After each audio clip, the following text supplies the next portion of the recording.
players that had a chip on their shoulder, that knew they were going to have to prove it a little bit more, we're going to have to work a little bit harder. And then Doc has done an unbelievable job.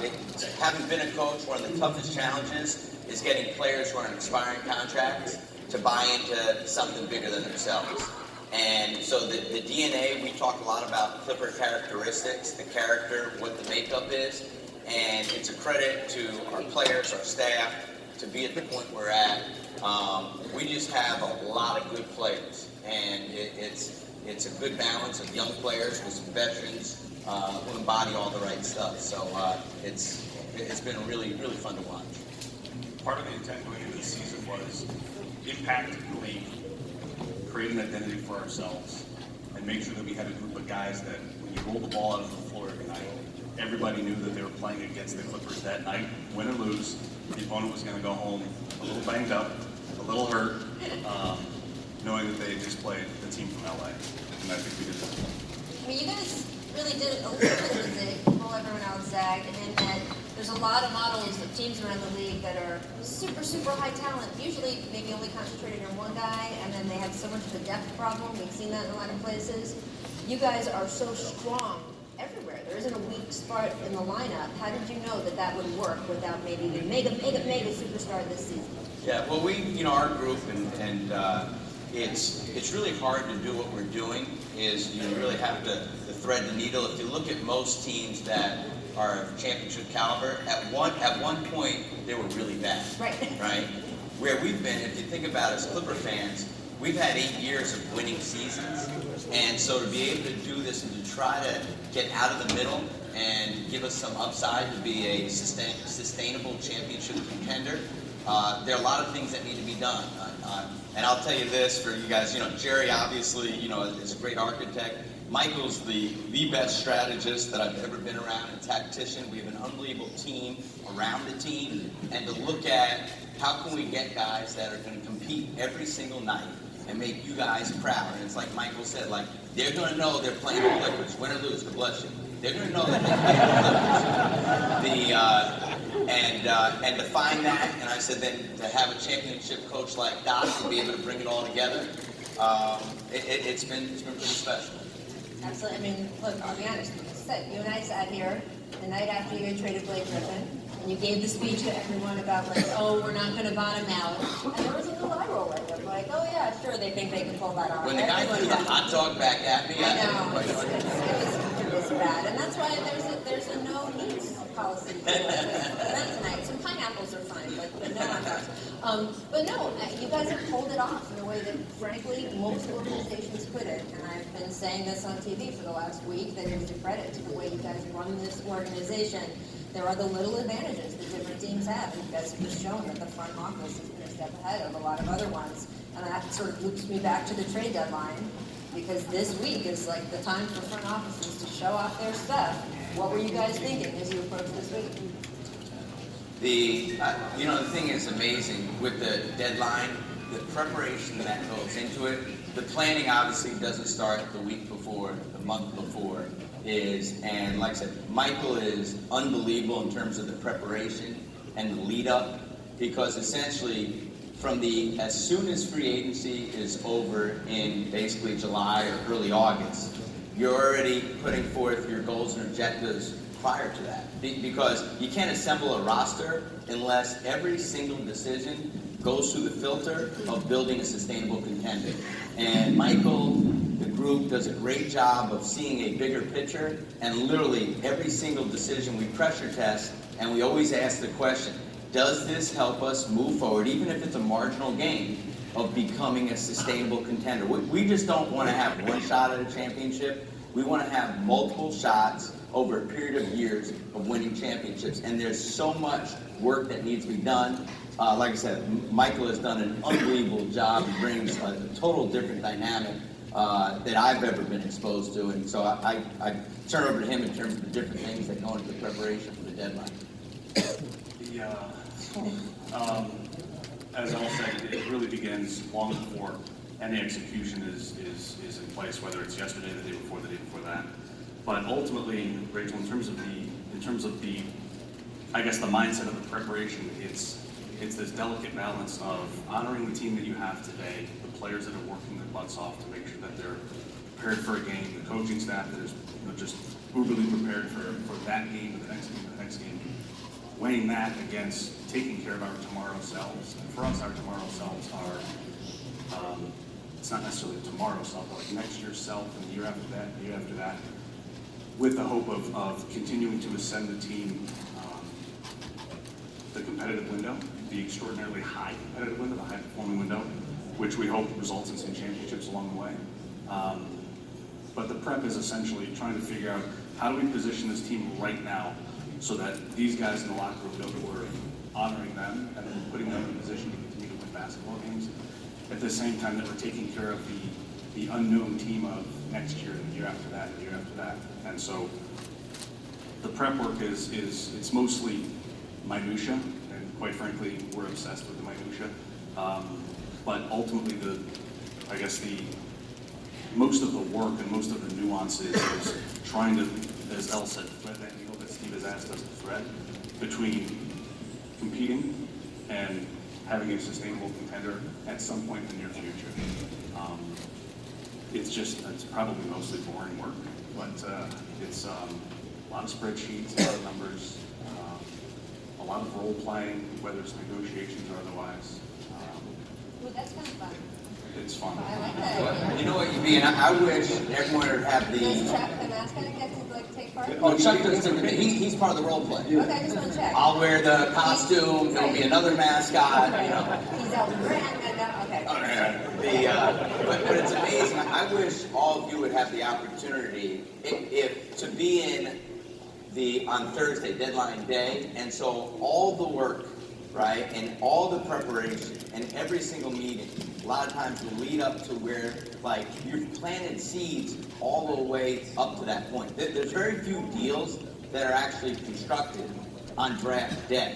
I mean, on trade deadline day. It's from November to December, and then the lead up, and then, you know, what Michael and the group has done, you have flow charts and decision trees, and you have to be so quick to react, because what you want to do is you want to take the emotion out of every single decision you make. And the only way you can do that is through great preparation. And I know, speaking on behalf of the organization and Steve, to be able to work with the team of people we work with, it's incredible. And we're lucky because when you have an owner like Steve, he gives you tremendous resources. And we always start with the who before the what. We're so lucky to be around such great people who are truly, truly selfless and committed, and all they care about is building something really special and really sustainable. And it's when you have an experience like we had through this trade deadline, it's great to celebrate some of these small little steps moving the train forward. All right, so you say you have to take the emotion out of it to make the decisions you think are the right decisions. So when the name Tobias Harris comes up in conversations, are you nodding your head at me? Is there something I should know? Oh, okay. Okay, so he's telling a complete bald-faced lie here.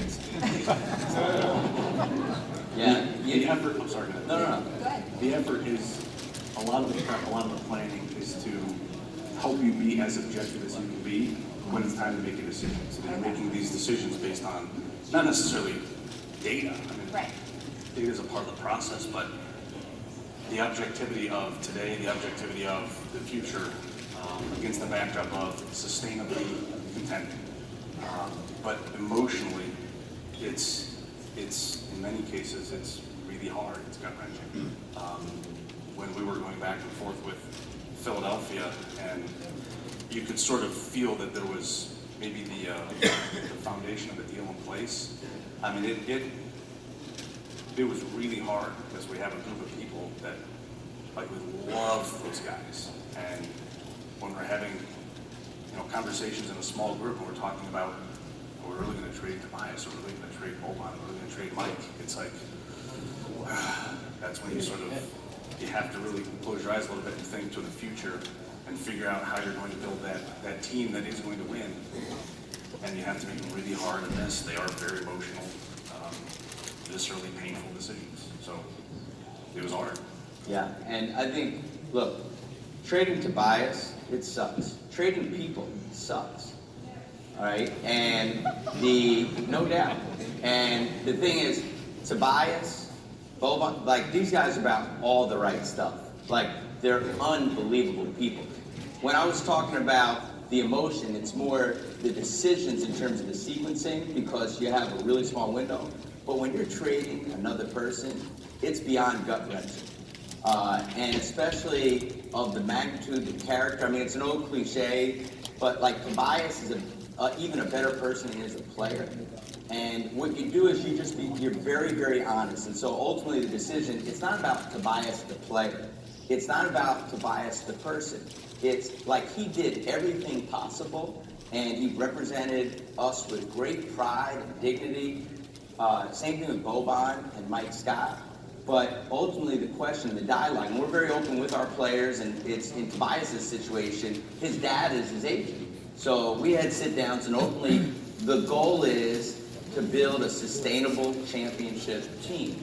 And if we felt we could do it from a cap perspective, because Tobias is going to be a free agent, he has played so well that there's a lot of unpredictability about our ability to retain him, plus be able to build something that's sustainable.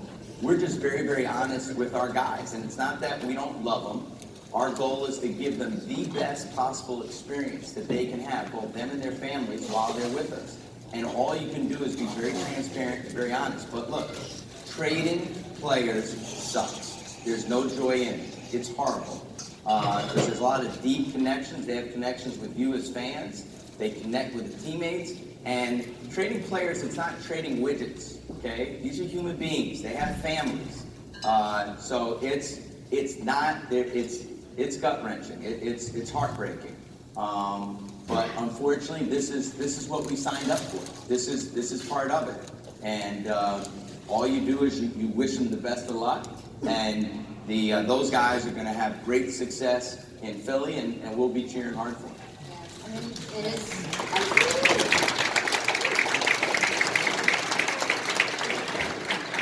This is part of the push and pull of the sport. When you say it's what we signed up for, there is a crossroads here, right? We ask these guys to treat each other like family. You ask them, you can't win. You cannot win in the NBA if you don't have an emotional bond and connection with the guys on that court with you. You just can't. And we ask them to sweat and literally bleed, right, for this team and for each other. And yet, you also have to make decisions that are good for the franchise. And if you don't, all these people out here will not be happy, and the players won't be in good hands either. And it is part of the push and pull of this league. It is what makes your guys' job hard. It is what makes all of it hard. And it's what makes everything feel like it has high stakes. When you hear Tobias's name and you guys get closer to this deal that you said you felt like, okay, we could feel it kind of coming together, how did you move forward with that? It wasn't, our intent going in was never to trade Tobias, but the dialogue that we had with Philadelphia, and it was a very, very unique opportunity, because not only were we acquiring a young carry-forward player in Landry, a veteran in Wilson, Mike Muscala was in the trade. It also was one of the better, there's only 2 unprotected first-round picks in circulation, okay? And we were able to receive one of them, and Miami 2021 pick. So when you look at building things out, and Tobias is an unrestricted free agent, and there's unpredictability because this summer everyone talks about the players that are free agents. Many times what doesn't get talked about, there's 10 teams that can give a max salary. Okay, so there's going to be a lot of competition, and the team spends a tremendous amount of time factoring in, okay, how are we going to have enough of a foundation to be able to build something that's sustainable? So there wasn't the intent to trade Tobias, but when the dialogue and it kept on evolving, and these certain things, the players and the draft picks became involved, and then we compared it to some, other different iterations of how it's to build it, as gut-wrenching and hard and painful as it was, in order the greatest goal in the vision to be able to build something that's sustainable for you, the fans, look, these are difficult, hard decisions. And I think Jerry said it 12 months ago when the Blake decision is, it's not always easy to do things that are unpopular, so to speak, and those are tough. And when what's popular doesn't necessarily mean it's right, and when it's unpopular doesn't mean it's wrong. But you do it with as much information as you have. And like I said, it's not fun to do, but we feel we're in a really, really good position to, if you look at our cap sheets going forward, to be able to be in a position to build and have a longer runway to make it sustainable. And I have to say, while it was such a joy to have Bill Bogdanovich here with us in LA, the fact that you guys could keep them together, I'm not doing my heart good, I gotta tell you. Send them along. They were a nice gift here in Los Angeles for Detroit as a unit, and you were able to send them along together to Philadelphia. I know that you wish the best for them, for sure, right? Yeah, absolutely. So let's talk about the pieces you guys got back. Landry, right? Yeah, with Landry, those of you guys who aren't familiar, played at Wichita State, shot 44% from three last year in college. That's carried forward right into the NBA. He's the leading three-point shooter of all rookies. He shoots it both off the dribble and off the catch.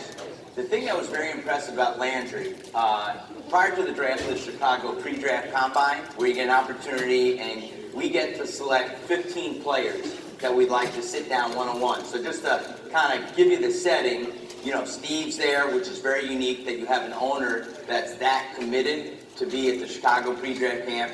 Jerry's there, Doc's there, Michael, myself, one of our assistant GMs, Trent Redden, and Landry Shaman was the only player who came with a notebook.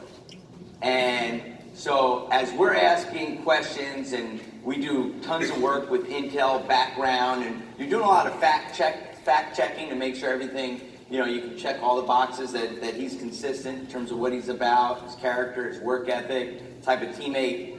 And then typically it's like a throwaway line. You go, any questions? And normally the guy goes, I'm good. But Landry's like, yeah, I have 5. Right? And, he's got Jerry West. He asks Jerry questions. He has Doc. He's asking Doc questions. He asks Steve's questions. And those impressions, they stick with you. Do you guys remember one question he asked? Do you remember sort of what the thing was that made you go, oh, that's kind of good? I remember him asking Jerry, saying, what does it take to be a great player?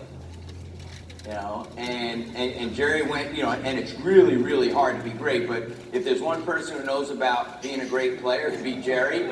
And the thing is, if you guys had the opportunity to be in that room, just to see how excited Jerry gets to talk about it. And Landry's literally taking notes. So it was great, we talked about